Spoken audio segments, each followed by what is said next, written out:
Le ministre des Affaires étrangères et de la coopération internationale du Mali, son Excellence Abdoulaye Diop, a réitéré la position ferme du Mali concernant le retrait de la CEDEAO. Lors d'un panel tenu le dimanche 2 juin, il a déclaré que cette décision est irréversible et que les appels au dialogue de la part de la CEDEAO arrivent bien trop tard. Le ministre Diop a souligné que c'est le Mali, aux côtés de la Guinée et du Burkina Faso, qui a fait le premier pas en demandant le dialogue avec la CEDEAO lors d'un sommet de l'Union africaine. Cependant, il a déploré que la CEDEAO ait répondu à cette demande en aggravant les sanctions contre les ministres des Affaires étrangères et les chefs d'État des pays concernés. Cette déclaration ferme du ministre Diop réaffirme la volonté du Mali de maintenir son retrait de la CEDEAO et met en lumière les tensions persistantes entre l'organisation sous-régionale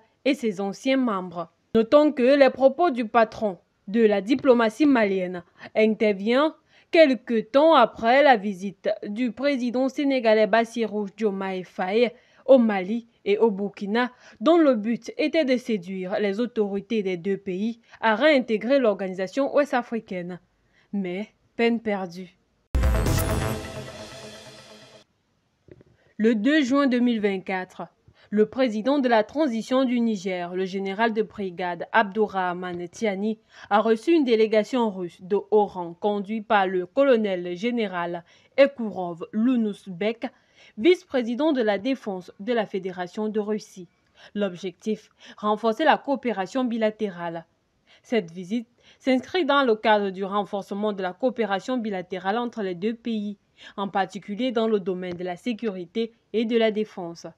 De plus, les discussions ont porté sur les perspectives de renforcement du partenariat stratégique entre le Niger et la Russie et la lutte contre le terrorisme et l'insécurité dans la région du Sahel.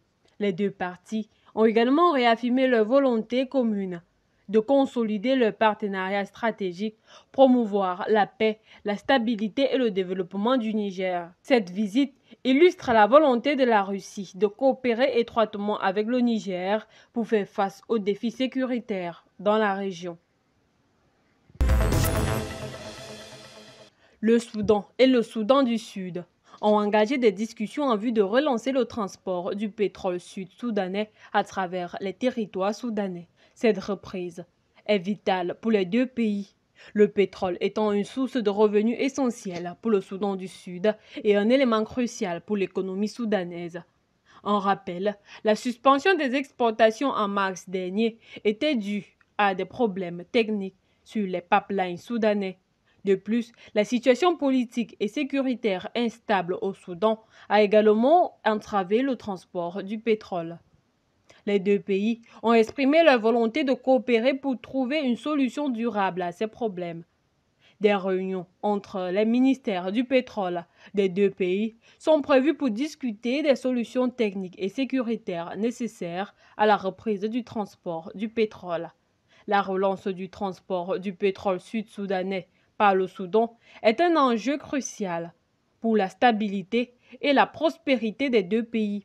Elle permettra au Soudan du Sud de générer des revenus importants et au Soudan de bénéficier des frais de transit. Cette coopération pourrait également contribuer à l'amélioration des relations bilatérales entre les deux pays. Les représentants africains sont fixés.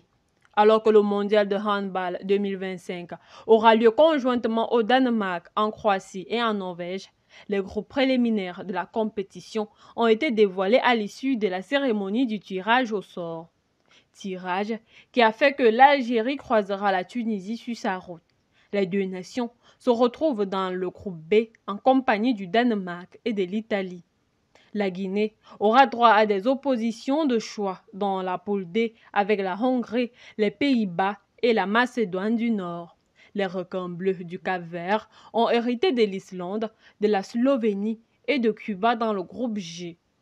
De son côté, l'Égypte, championne d'Afrique en titre, va se frotter à la Croatie, à l'Argentine et au Bahreïn. Notons que dans cette formule du Mondial de handball 2025, les équipes devront se classer parmi les 3 premières places de leur groupe préliminaire pour se qualifier directement dans la phase de groupe principal. Ensuite, il faudra terminer parmi les 2 premiers de son groupe pour se qualifier en quart de finale.